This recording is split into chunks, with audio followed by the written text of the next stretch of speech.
So you spent a couple years at Walmart and in many positions, but one of them was VP of Walmart.com. So what about that experience? What did you learn, and what are you going to bring here to Gracious Home?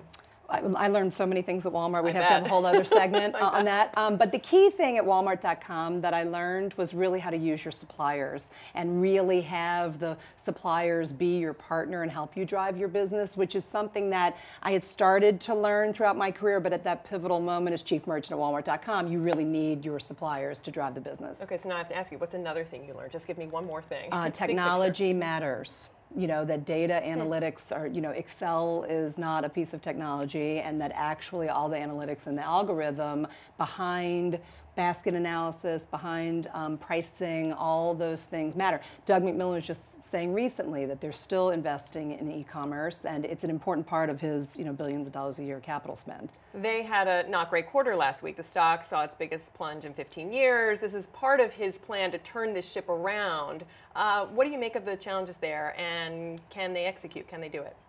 First of all, never bet against Walmart. Of course they can do it, because 2.2 million associates strong, serving 250 million people a week, you know, that's a lot of scale. Remember, when he has a bad quarter, he produces comp that's bigger than the Fortune 50, right? So it's an amazing thing what Walmart is.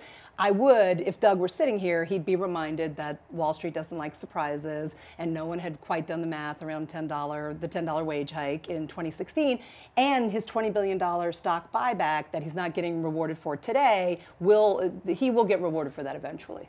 Interesting. It seems that, well, I also have to ask you about Amazon. I mean, if we're going to talk about Walmart, we also have to talk about Amazon. So are they a competitor to yours, and what do you make of their ascension the past couple of years? I think they've served customers very well. They said what they were going to do, and they did it. You order something, they think they're going to get it to you in 2 days, it's there. So from a customer satisfaction standpoint, their scores are, you know, top 2 box, incredible scores.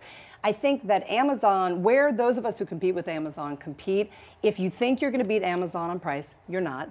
So you might as well participate and price match, which we happen to at Gracious Home, which we don't necessarily have that image, but Vitamix and Cuisinart and all the brands that are also on Amazon, we do meet price. But I think we can all learn a lot from Amazon. And they've also opened the customer's eyes to how important store environment is and how important the tactile part of shopping is also. But I wouldn't bet against Amazon either.